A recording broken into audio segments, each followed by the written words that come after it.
നമ്മൾ ഭക്ഷണം കഴിക്കുമ്പോഴെല്ലാം നമ്മുടെ ശരീരം അത്ഭുതകരമായ ചിലത് ചെയ്യുന്നു.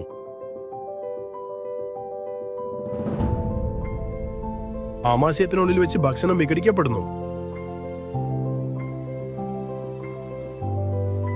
ചെറിയ പഞ്ചസാര തരികൾ രക്തത്തിലേക്ക് ഒഴുകുന്നു. ആ പഞ്ചസാരയെ നമ്മുടെ കോശങ്ങളിലേക്ക് എത്തിക്കാൻ പാൻക്രിയാസ് ഇൻസുലിൻ പുറപ്പെടുവിക്കുന്നു. ഇൻസുലിനെ പഞ്ചസാരയ്ക്ക് കോശങ്ങളിലേക്ക് കടക്കാൻ വാതിൽ തുറക്കുന്ന ഒരു സഹായിയായി കരുതുക. അവിടെ അത് ഊർജ്ജമായി മാറ്റപ്പെടുന്നു. എന്നാൽ ആധുനിക ഭക്ഷണം വേഗത്തിലാ വരുന്നത്, വളരെ വേഗത്തിൽ. പഞ്ചസാര കൊതിച്ചു വരുമ്പോൾ ഇൻസുലിനും വേഗത്തിൽ പ്രവർത്തിക്കേണ്ടി വന്നു. കാലക്രമേണ കോശങ്ങൾ തളരുന്നു. അവ ഇൻസുലിനോട് ശരിയായി പ്രതികരിക്കാതാടുന്നു. കോശങ്ങളുടെ വാതിലുകൾ സാവധാനത്തിലാവും. ചില വാതിലുകൾ തുറക്കുന്നില്ല. ഇത് കോശത്തെ ദോഷകരമായി ബാധിച്ചേക്കാം.